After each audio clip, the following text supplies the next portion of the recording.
Hello, I am Brian Germain, and this is Casual Chat. And I've got another awesome guest that I've been waiting for so long to do, and just now the time is lined up. I've got Scott Chesney. Welcome, Scott. Thank you so much, Brian. It's a pleasure to be with you. Yeah. So just a brief introduction on my part. So Scott is a life coach, a very inspiring speaker, and does just a lot of really, really good work in helping people to shift their perspective into a more positive, productive mindset. So, I mean, that's my, sort of sharing of my perspective of you, but tell us a little bit more about you. Yeah, Brian. So I've had this experience of being a human being now. I'm coming up on my 53rd birthday. And for almost 37 years, actually, it is 37 years. Of those 53 years, I've actually had to use a wheelchair to navigate life. And that came as a result of a rare stroke in my spinal cord at the age of 15 that I would find out months later was actually congenital. So it was something that was born, but was just brewing inside my spinal cord. And there was no injury, no accident, no trauma. It was just my time. December 28th, 1985, I woke up to a numb big toe, like when your foot falls asleep. Mm-hmm. And then 48 hours later, I was paralyzed from about my belly button down to my toes. And so right away, I moved to a place of gratitude for everything that I still did have, meaning my arms, my hands, the beat of my heart, the ability to breathe. And so while it was a challenging situation, would become even more challenging years later when I gave myself permission to grieve and to feel the losses that you would expect anyone, 15 or any age, to experience, is that I finally got into kind of giving that 15-year-old permission to feel. And it was through paralysis and through navigating it over the years is that ended up creating my desire to travel, my ability to travel and share my message with a lot of people around the world. So still in a place of gratitude, quite fortunate for the way my life has evolved. And I like to think that every single choice and experience and event has led me up to this casual chat with Brian Germain. So what more could I ask for?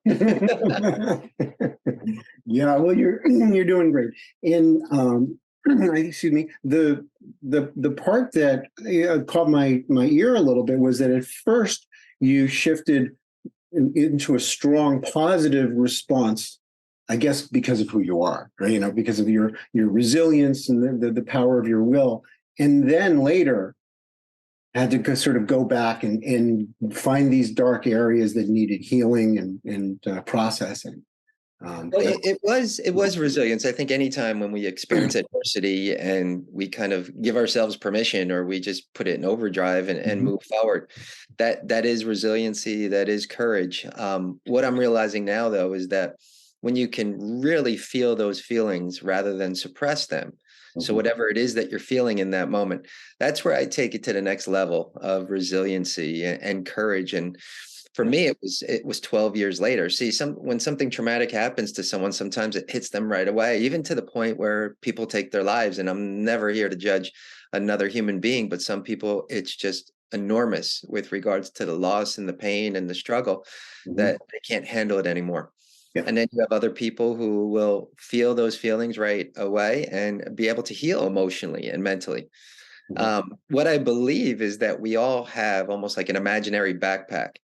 And so whatever experience happens to us that we don't fully feel our feelings or give ourselves permission to feel kind of gets put in that backpack. Yeah. We continue with our lives and moving forward and we add more things to it, or it could just be an isolated incident and it becomes heavy. So at Yeah. any time, I mean, we can open up that backpack and we can give ourselves permission to feel whatever it is that we need to feel. And again, for me, it was 12 years later that I realized, and Brian, I'm a huge proponent of like believing, and this is years and years of research and traveling around the world. There's only one positive thing that we can do with our past, and that's learn from it. We can't change it. We can't do anything except Mhm. learn from it. So in my learning of my past, I'm able to take myself back. I love rewinding the tape of my life and understanding why I made certain decisions, certain moments. But I remember those first couple days that I lay in that hospital bed, paralyzed.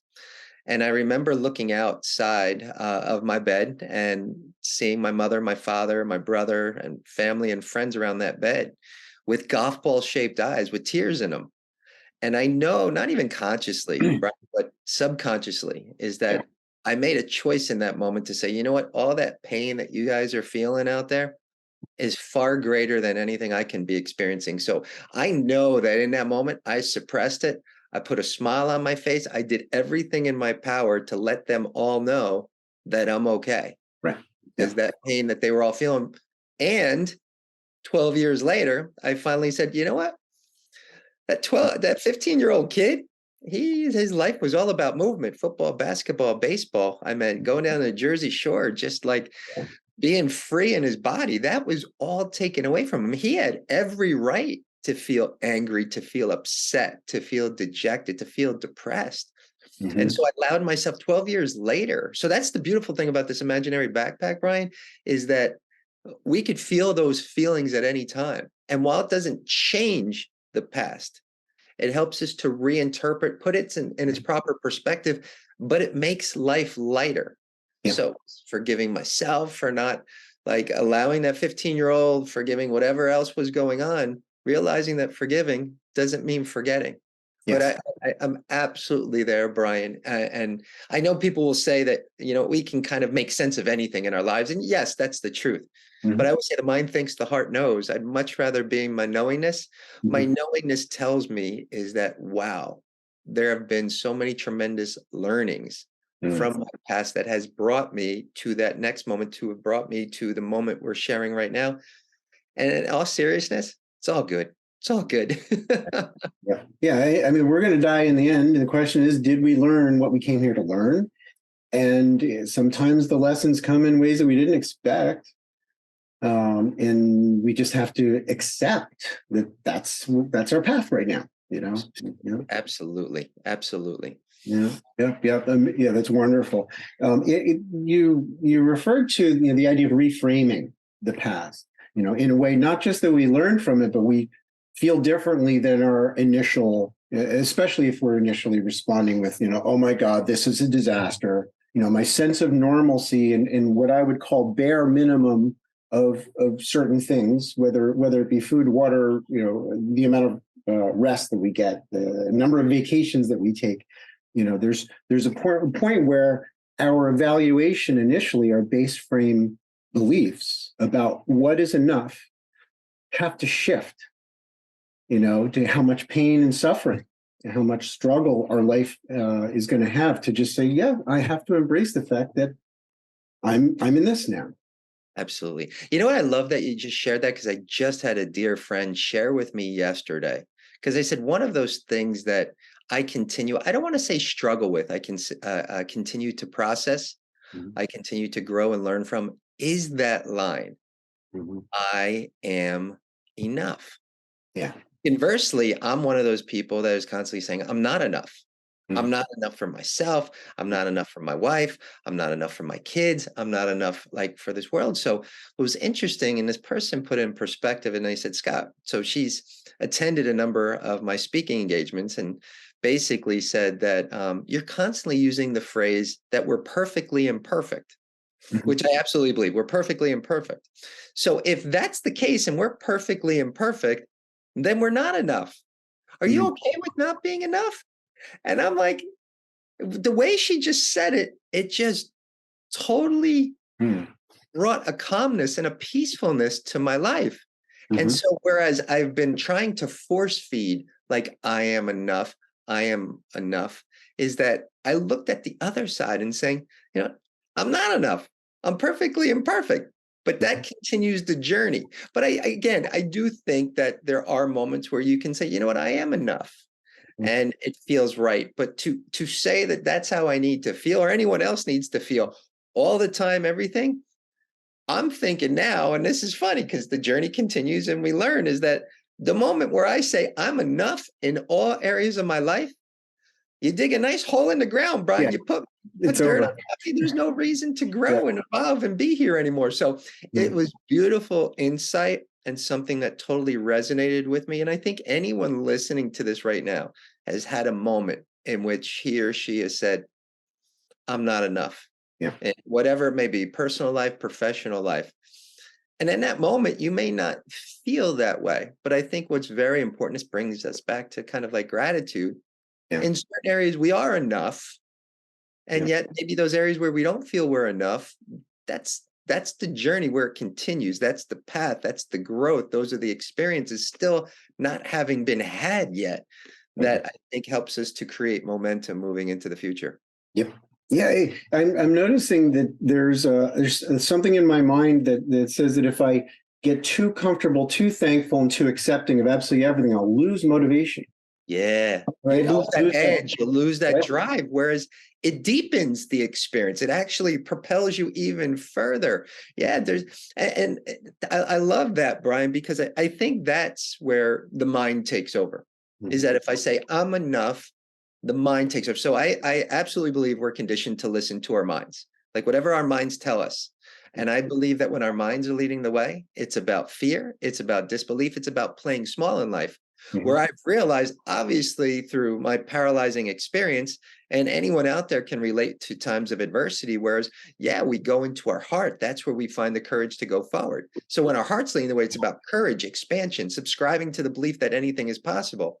Yeah. And then when you're leading with your heart, then your mind follows and it serves you in the form of creativity and imagination. Yeah. What I tell people is that, yes, it's going to be there in times of adversity. It's going to be there in times of challenges. But why not make a choice to live there 24/7 if possible, Yeah. to make sure? Because, and Brian, I know you know this, is that when we go out there, like our hearts just want to have an experience. Obviously, we'd love to be happy and to be successful. And that's the objective. But we also know that when sadness enters the equation, the opposite of happiness, or failure, the opposite of success, we don't go looking for sadness or failure, but it happens to us. And so we move through it, we feel our feelings. But anyone out there is listening right now, anytime that you've been sad, anytime you've been failed, in the moment it felt like the end of the world. Yeah. Looking back on it, wow, how much growth, how much did you learn? How much were you able to enhance your quality of your life because of those experiences? And I think that's very important for us to recognize that. So again, the mind thinks, the heart knows. I try to live here as much as possible because it wants to simplify things. I actually, Brian, you'll appreciate this, is that I actually want to reach out to Nike. Nike, who's got one of the best slogans ever, just do it. Do it. Yeah. And I want to modify it a little bit. I want to say, just do it, ... think about it later. Because the more we think about something, the less likely we are to do it. So it's almost like, you know what, just do it. And I think just do it, kind of like, that's a heart reaction. Yeah. That's someone who wants to jump out of an airplane, go skydiving. Because I remember that, Brian, and I got to take you through that experience. You were Please, I was hoping that you would talk about your skydiving for experience. doing that. Well, my main reason for doing this, so this is 2002. Yeah. This was 6 months. Now, your viewers are going to think I'm crazy now, is that this was 6 months before my daughter was born. Wow. So I approached my wife. I said, honey, I want to go skydiving. She looked at me. She was like, really? But we're kind of we have a relationship where we kind of like, we will say our piece, but we kind of like, we know you're going to do what you want to do. So I basically, and I'm still in a place today, is that I love to leverage my greatest fears. My fear is energy. Yes. Fear is energy. But what I realized through fear, Brian, and I know you are a master of this, is that what I've realized, and I want everybody to listen to this, is that, so you can't see me, I'm sitting here in a wheelchair right now, is that you would think, wow, physical paralysis has to be like so debilitating. And yes, it is. And I will tell you that emotional and mental paralysis that fear creates is far more debilitating than any type of physical paralysis I sit before you with today. Yeah. So I like to leverage it because it is energy. And so I wanted to leverage my greatest fear. So back in 2002, was jumping out of an airplane, going skydiving. So I found this organization up in northern New Jersey, an old airfield. They took people with and with and without disabilities up and did tandem jumps. And so I'll never forget the night before. So right now, my wife is the only one that knows. But I say, you know what? I think I'm gonna call my brother. My brother's my only sibling. He's also, which is very important to the story, my financial planner. So I give him a call. I love my brother, but we don't see eye to eye on many things. And this was definitely not one thing we're going to see eye to eye on. And I Yeah. explained to him what I wanted to do. I said, listen, do not tell mom, but I'm letting you know. So, but this is good because this is where fear can take you. Not only can you experience it within yourself, but you will attract others that will feed into that fear. So my brother just had a few choice words for me. I know this is a kids program. No, I'm just kidding. I'm not going to share Whatever those you words. want. I'm not going to share those words. But so my brother, after he had a few choice words for me, he then said, Scott, do you know your life insurance policy doesn't cover skydiving? I said, Bill, thank you so much. I'm not planning on dying, but I appreciate you bringing it to the forefront. And so anyway, but Brian, the best experience, and you've had this countless times jumping out of airplanes and going skydiving. So I was one of about a dozen people who were going to jump out of the airplane. I just happened to be the first one, like next to the hatch. So I was the first one going out of the airplane. And I will never forget is that my feet are dangling out of the airplane. And all of a sudden, my mind pushed the ultimate panic button. It said, I want my mommy. Like it had nothing else to say. I want my mommy. My heart took over and said, listen, if you can let go of an airplane 10,000 feet in the air, you can let go of anything in your life. So I let go, still fear until that parachute opened. And then there was this calming presence. But right, this is the best thing about this experience. So it was wonderful. It has created and continues almost on a daily basis because we're met with fear. Fear is always going to be there. It is a natural part of life. So now when my mind is kind of there, or even in my heart sometimes, and like, I don't know if I could get through this. I don't know if I can make this change, whatever is before me. That I rewind that beautiful tape of my life. I go back to when I was skydiving. I was like, wait a minute, hold the press, stop. You jumped out of an airplane 10,000 feet in the air. What are you afraid of here? And sometimes, Brian, more times than not, I actually forget what I was afraid of because it pales in comparison to the skydiving. So it is beautiful. You, Brian, have created so many amazing stories of skydiving for people. You have helped so many people to actually take that leap, which in so many ways, and I know that's been your intention, not to just let go of an airplane so high up in the air, but to help people to process and leverage their fears. And so that's a beautiful thing because that again is what's to this day, probably I would say up there as to what holds people back, what debilitates them more than anything. And that is a matter of our minds. And it just making a decision to say, you know what, I don't want to be a slave to my mind anymore. My mind is a slave to me.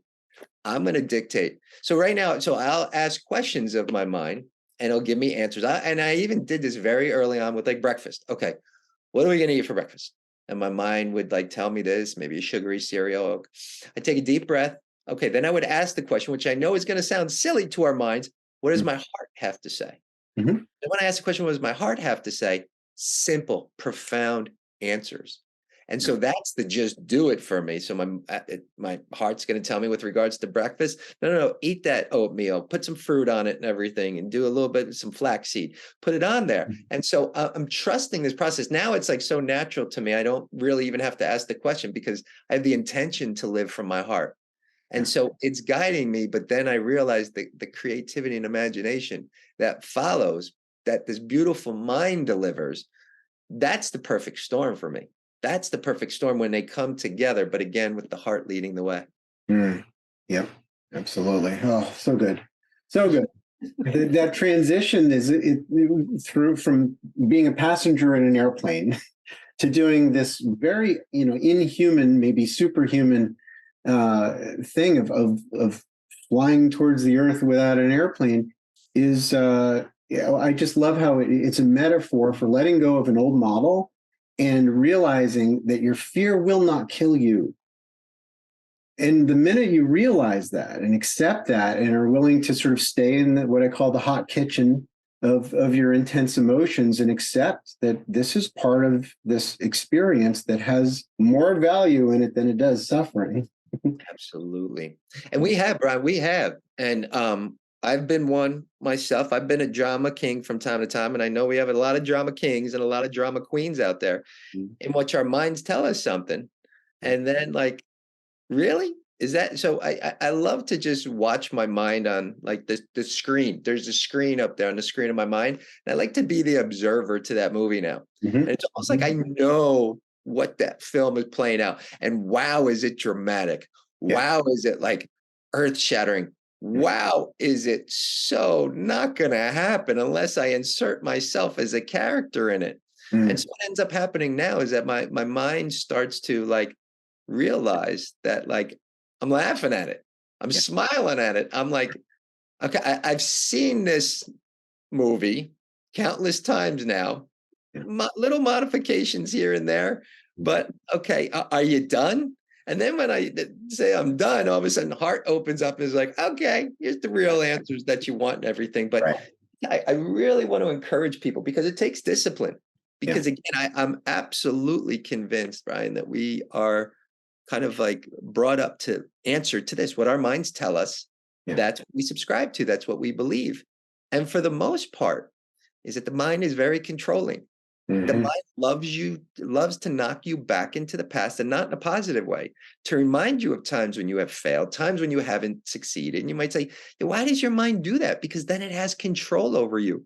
Yeah. Then it wants to prevent you from kind of experiencing change. Yeah. And moving forward with your life. Mm-hmm.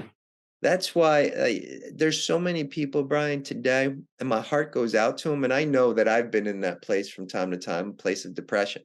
Yeah. It's serious mental illness. Yeah. But and again, there's so much wrapped up in it. But I believe at its very root is our dwelling on the past. Yes. And whenever we're dwelling on anything, it's usually not in a positive way. So it's Mm-hmm. not necessarily dwelling on the past and all the positive things. It's the would have, should have, could have. Mm-hmm. And continue to do that. That's where we spiral. That's where we go down. And so that's where we try to just really get people out of it. That is just the mind in full control, full work mode. And it's almost like your heart's there, like, okay, I'm waiting. I'm here. I'm waiting. But you got to trust it. You got to trust it. Trust the process and be willing to make that change. Because again, we're so used to listening to this. Absolutely. My mental model is that I actually have two minds. And one of those minds I call my ego self, which is the voice of the body, the voice of the culture, and the roles that my mind plays. It puts me into these roles, and I have automatic responses, and it's all kind of fear-based. And then I have this other mindset, which is up above the battleground, as it were, not in the roles, and can ask these bigger questions of, well, what is the highest good? What is what is a love-based way to see this scenario, so that I'm not burping up the past and chewing it again like the cow chews the cud. I'm focusing not what's in my belly, that's the past. I'm focused on my next meal. I love that. I love that. I love that. Yeah, that's down here. But yeah, I think that your framing, and a lot of people can probably get this idea that your framing of being able to leverage things and stay with the emotional experience and leverage the experiences that you defined as worst case scenario. I mean, I've been and that's why I love to do it fear. I love to say, okay, what's the worst case scenario? Entertain it. Then I say, what's the best case scenario? Mm-hmm. Put most of your emphasis on that. And then what's the most likely case scenario, which usually is close to what's the best case scenario. So entertain. If you don't entertain the worst case scenario, then it's going to eat at you. Then it's going to constantly eat away at you. So entertain it. Put it up on a pedestal. What's the worst case scenario? You're probably not going to die. The world's probably not going to come to an end. And I'm not being dramatic here. These are things that come to our mind like, oh, my, I can't. No, never, never. That's in full drama mode in which you have chosen to be a participant. I'm just saying, take a step back and watch that drama as the observer. It actually becomes quite comical, quite predictable.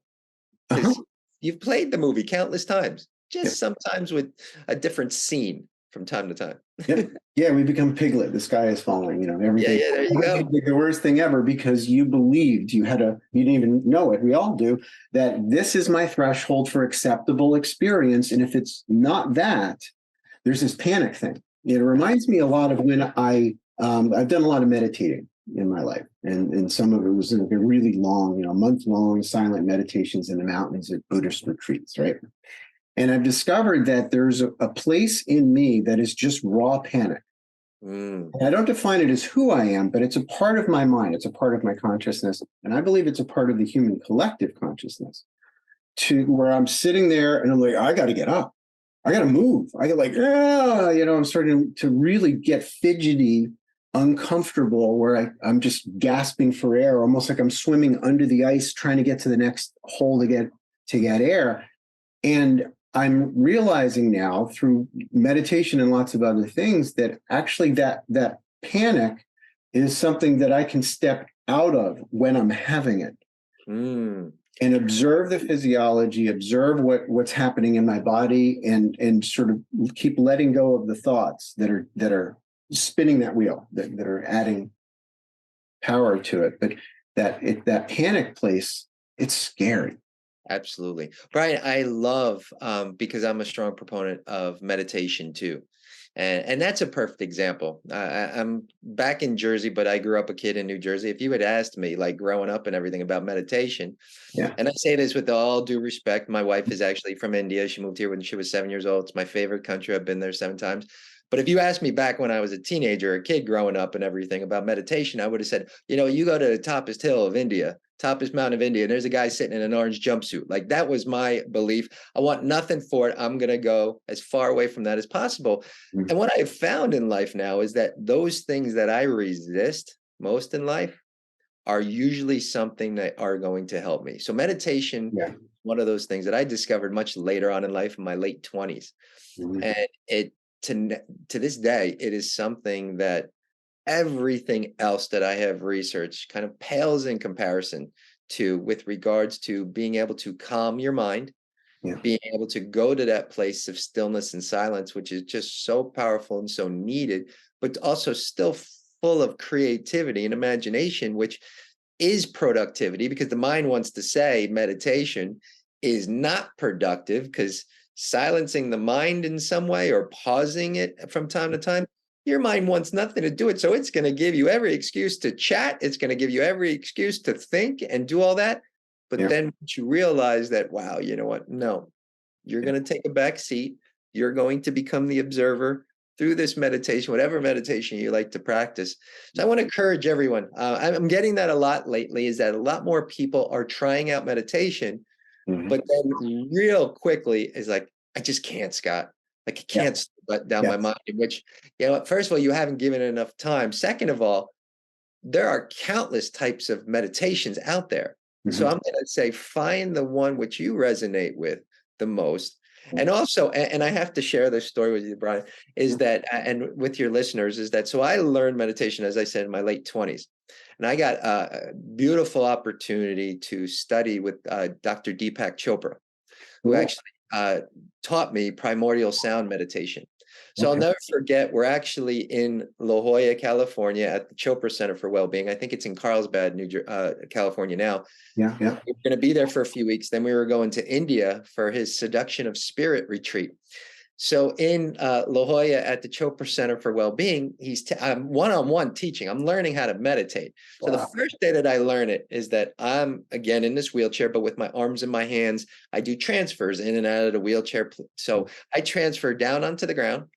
And like I'm there and I'm doing the deep breathing exercises, and I found out what my mantra was, what my sound was through the primordial sound meditation. And all of a sudden, I feel like this tap on my shoulder. Scott, Scott, wake up, Scott, wake up. I was like, huh? What? Where I thought maybe it was like 5 minutes. I actually fell asleep for about an hour and a half. And so all of a sudden, I just realized, like, I looked down at my watch and I was like, ah. Wow. I was calling him, I call him Deepak now, but I call him Doctor. I was like, Dr. Chopra, I'm so sorry. I was like, I'm so positive. He said, Scott, first rule of meditation, never judge a meditation. Oh, He good. Thank you. so he said, you were supposed to be sleeping more than you were supposed to be meditating.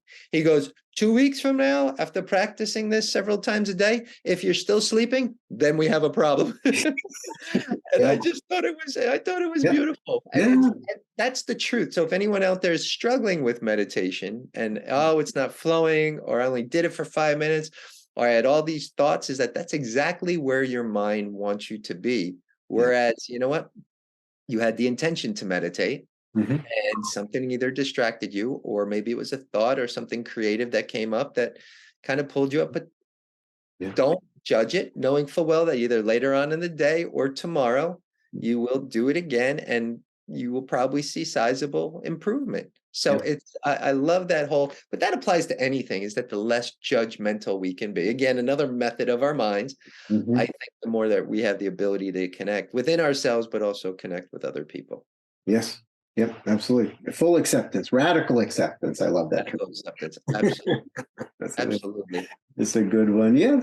The idea that I was taught with meditation is that you can initially, what they call spiritual bypassing, where you notice a thought, you let it go. You notice a thought, and you just maybe you label it thinking, and you focus on the breath, and you keep I just, like that. just letting them go, and you're letting them go, and that's ultimately the structure of meditation. And but if you're not really experiencing the thought at all, then you may be missing the point. Here is getting to know your mind, Right, right, getting to know its tricks and the ways in which it comes in with distractions to fill the uncomfortable silence.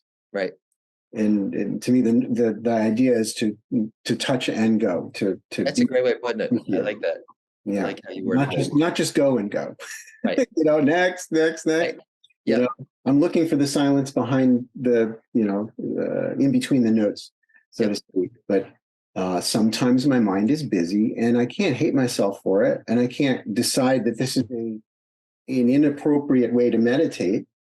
I just got to go. Yeah, that's what my mind's doing today. Next breath. I love that. I love that. Yeah. Don't quit, right?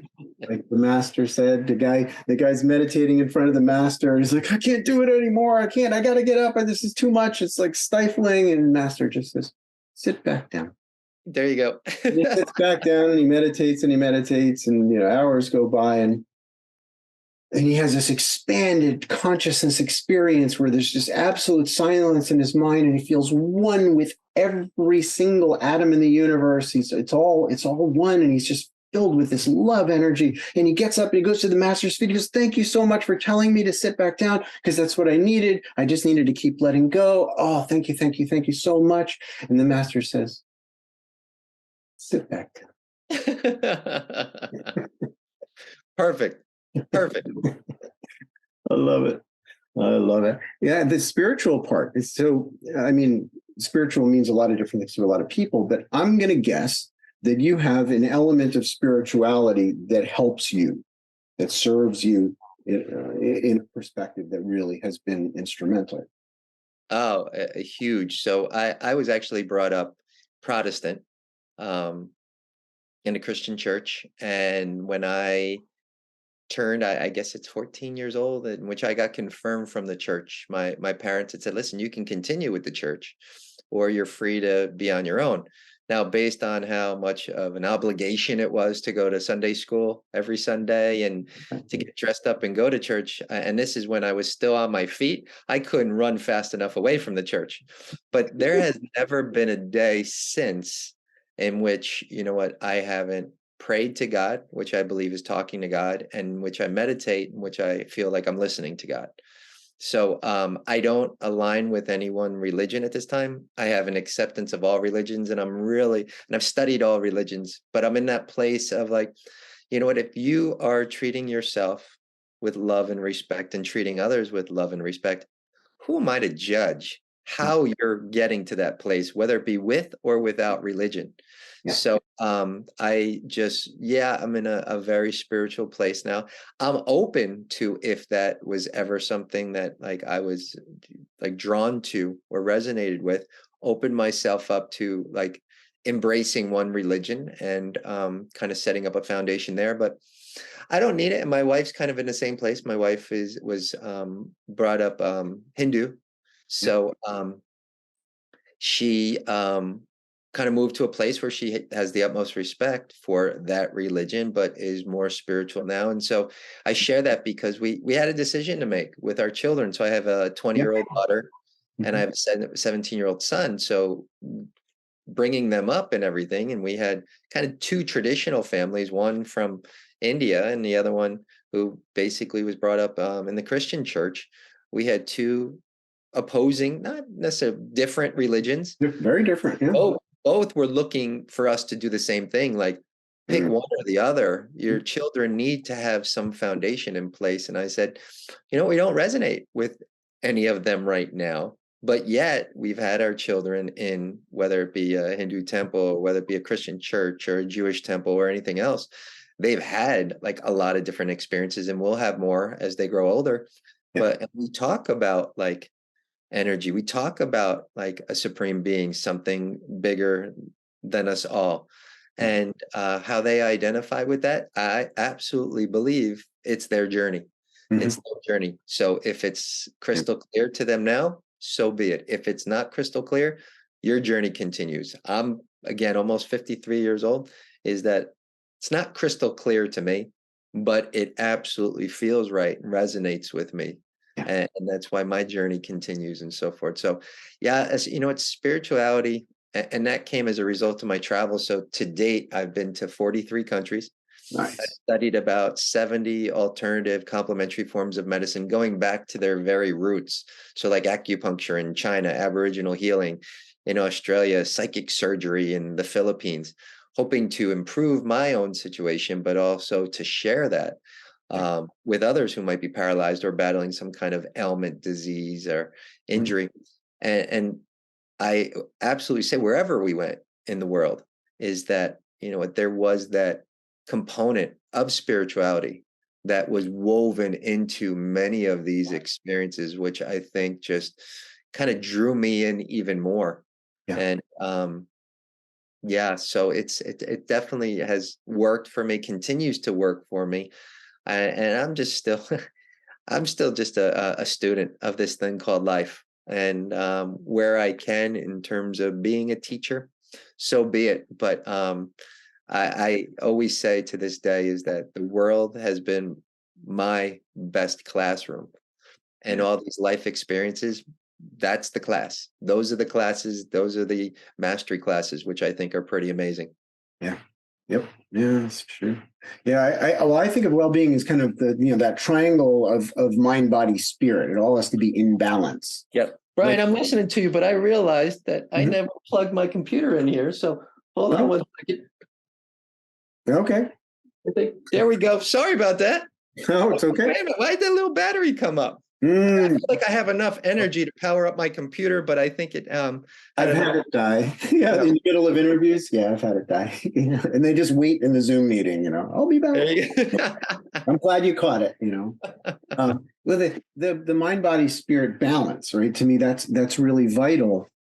To me, I think of that triangle sort of balancing on a center point, Yeah. right?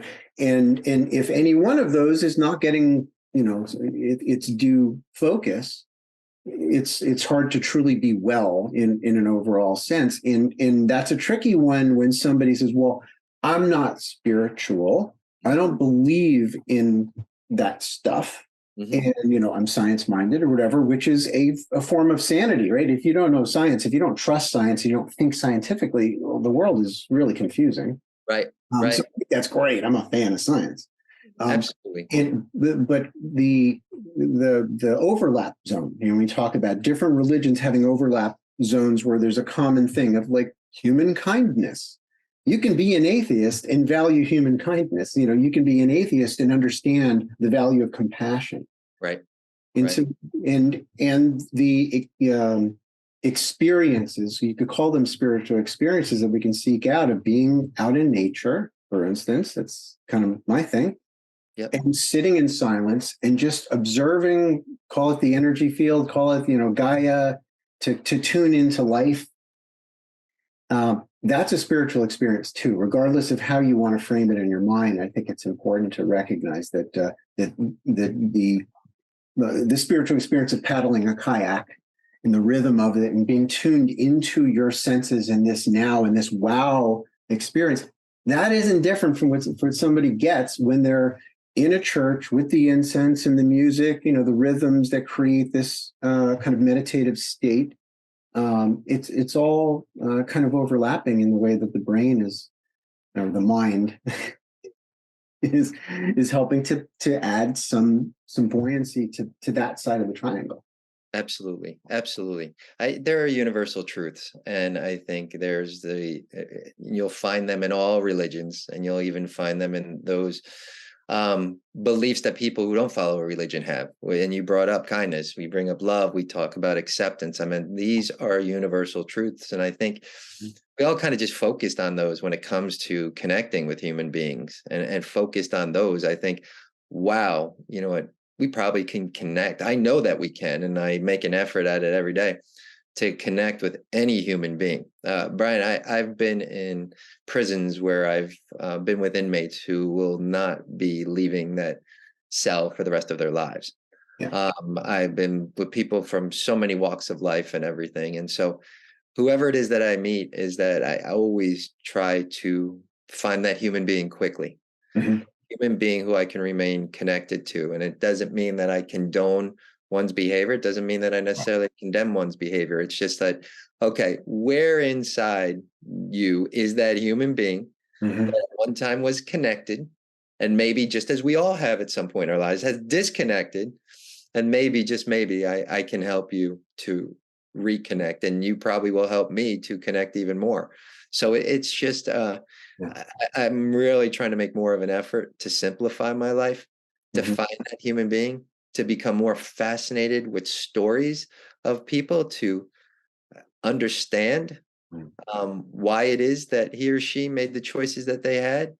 I become fascinated by the stories with regards to the events and the experiences that have unfolded in people's lives. That I know we talk all the time, Brian, about, like, at this trajectory of our lives, and it's constantly like Mm-hmm. moving up, and we're kind of like getting to that mountaintop. Is Mm-hmm. that's ideal? And I think maybe, just maybe, there could be a few like designs of human beings that look that way. Mine would be like if you brought a 2-year-old in with a piece of paper and a crayon and just asked her to scribble on that, I would be like, wow, that is so much my life. And be very proud of it, and it will never be duplicated. And Mm-hmm. just owning it, I think that's so important, just to say, this is my life. And again, every experience, every event, every choice that I've made has brought me up to you having a casual chat with Brian. Why would I want to change anything? Why would I want to change it? The things that maybe I don't fully understand, you know, what did I learn from it? Because the moment you make that determination that I am going to learn from every single event, Yes. experience, and choice in my life, is at the moment, I'm not saying that you have to agree with everything, Right. but it will absolutely make sense. It'll Yeah. understand why that person came into your life. It'll understand why that person is no longer in your life. Will understand why this job transitioned to this job, why it is that, like, I had a lot of wealth and now I don't, or vice versa, whatever it may be. Is that it will all be perfectly imperfect. Mm-hmm. Makes sense. Yeah. Yeah. As you're talking, I'm hearing two different storytellers. There's one storyteller of our lives that's like, oh, this was catastrophe. This was, a misfortune of some kind. And there's only one way to receive it when you only see through those eyes, when you hear that story told in that compelling way that the mind keeps spinning it off. And as long as we're infatuated with listening to that station, Yeah.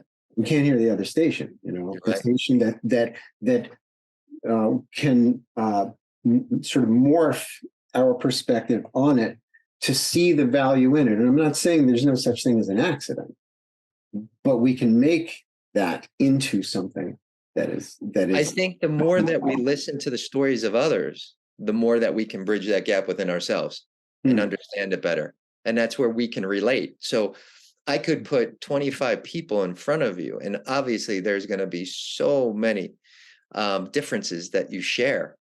but I'm going to absolutely find similarities that you have and connecting points. Mhm. And through those and hearing them kind of like played out in a different way through another person, wow, is that compelling? Wow, does that sometimes resonate for us in terms of us having that aha moment to say, oh, wow, you know what? That just brought a lot more clarity to my life. Yeah. And so that's why I'm a big proponent of hitting this internal pause button. Mhm. So when we meet with our creator, when I meet with my creator next and everything, and maybe I'll be given that opportunity to share something with him or her or whatever it may be, is that I want to know why, like, in addition to a heart and all this, why we didn't have that pause button. Mhm. And we could just pause and hit it before we either act or react in a certain way. Mhm. I Mhm. think that would really help us. But again, knowing full well it's not inside of us, but Mhm. we can make it so. We can say, hey, you know what? I absolutely know what my mind, how I want to react in this moment. I know what it has to say. No, I'm going to hit the pause button Yeah. and take a deep breath, and I'm going to kind of share this in a different way. Yeah. It doesn't mean not honoring yourself. It doesn't mean not getting upset or getting mad.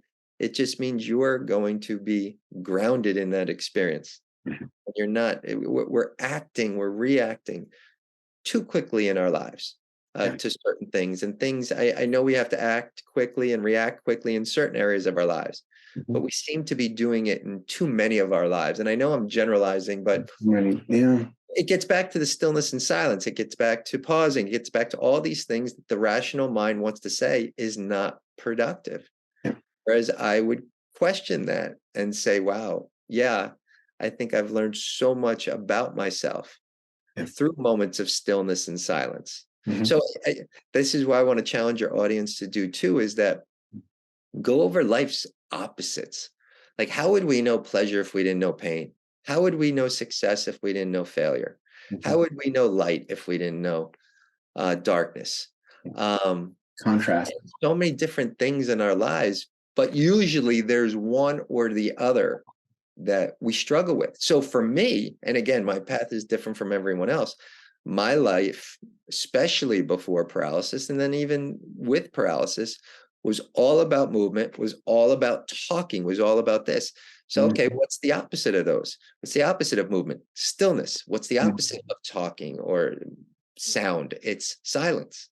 Yeah. And so, where my greatest lessons and phenomenal teachings have been had is through stillness and silence. And I would venture to say that a lot of people out there resonate with that because we're human doings. I'd like us to be human beings, to just be once in a while, but we are human doings.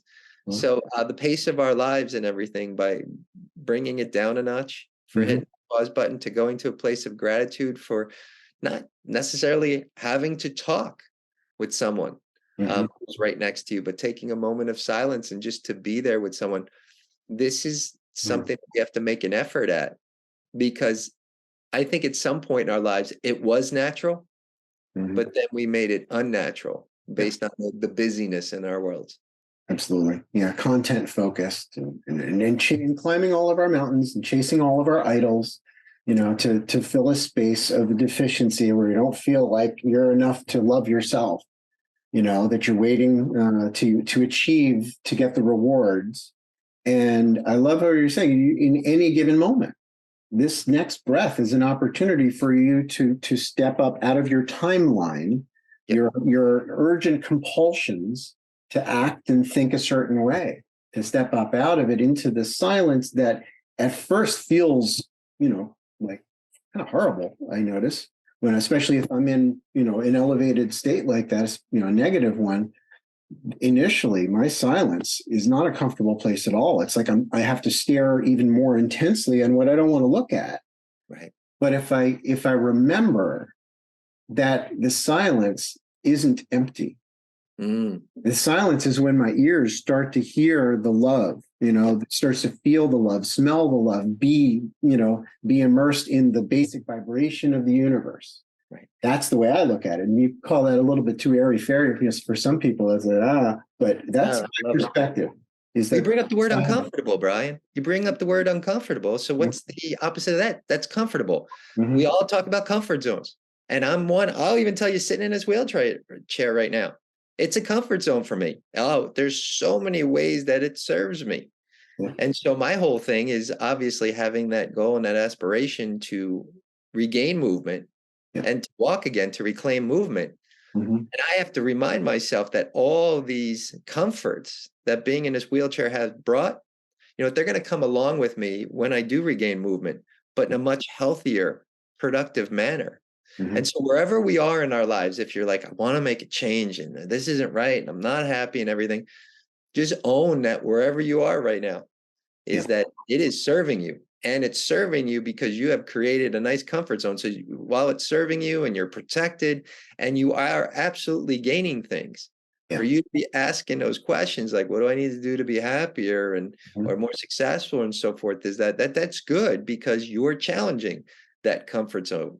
mhm, And there's a great saying, I don't know who says it, but it says nothing grows until we step outside our comfort zone. So that could be skydiving for some people out there. That could be, driving a different way to work. That could be learning a different language, eating a different ethnic food. Whatever it may be, is that's where change becomes a positive, even if yeah, things don't work out. So if you're saying, well, what if I try this and I don't like it? It's what I tell people who like are looking for that someone special. They're like, oh, you know what? I went out and I tried to meet that someone special. I talked to 3 people and it didn't work out. And they're like, maybe no one's out there for me. And I was like, no, you know what? You've just narrowed down your search. You have 3 more people who aren't yeah, in line. yeah, Be that someone special. So I yeah, said, it's just interesting where our minds will take us and everything, but the heart just wants to go out there and have an experience, yeah, win, lose, whatever. Let's just go yeah. and see what happens. It all makes you bigger. One of the most profound things I ever heard that I echo in my mind a lot when I'm getting sort of uh, that feeling of like this isn't enough, I'm bored, this isn't acceptable kind of thing. I need to change everything, right? Got to change my career, change my location, whatever it is. And I hear the wise words came through our common friend Kathleen. Bloom where you're planted. Mm. This is the soil, and yeah, there's better soil. There'll be other situations that it would be easier maybe to bloom, but there's an opportunity here to make something beautiful out of whatever this is. Agreed. Agreed. Mm. Mm-mm. Yep. There's I think one of the more important messages in life is acceptance and profiting from stuff that the ego wants to call a disaster. Yeah. Yeah, right. I've been there in a bunch of different ways. I thought for sure that my skydiving career was over a year ago.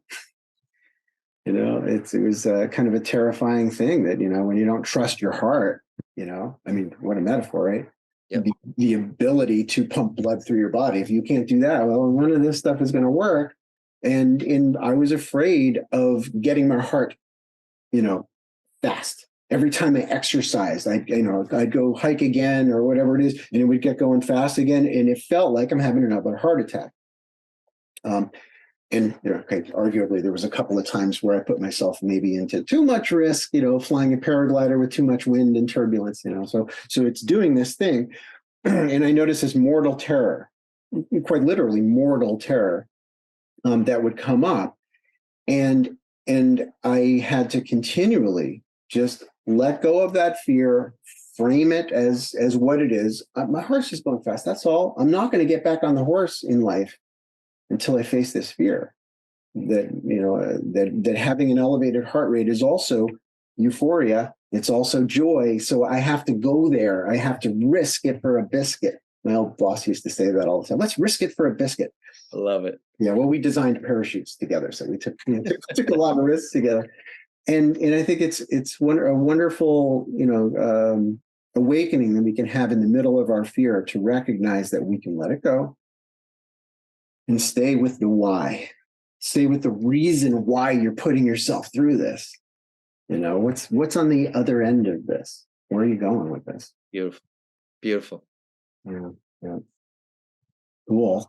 So tell me. So, how do people get a hold of you if they want to, reach out for keynote speaking, for life coaching, for anything that you do and want to share? Absolutely. They can just go to my website. So even all my social media handles are there as well. It's www.scottchesney.com. So it's ScottChesney.com. You'll see there as well. There's my documentary. It's called Ride the Wave. I want to say back in 2020 it was released. So had two filmmakers right around the pandemic who said, hey, now's the time to release this. It's all about hope and love and that journey of self-discovery, self-recovery in many ways. Yeah. And so you can see a trailer on there for that, but also having an opportunity to rent it or purchase that film as well. So Yeah. speaking, keynoting, coaching, whatever it is, how I can best serve you. Awesome. I love what you do. I love what you do. I think we do both do what we love what we do. So there's a great opportunity there. It's true. It's true. Thank you so much. Thank you, Brian. And it was going to be perfect great. timing too. The dog was almost like, you know what? I think time's up. It's time for you to take me out. So I do appreciate this opportunity, and I appreciate the casual chat with you, Brian, and catching up. Best of luck with everything that you do. I think you're awesome. Feelings mutual. We're just mere reflections of one another, my brother. I suppose so. All right. Take care. Enjoy your day, and everyone after that. You too. Bye.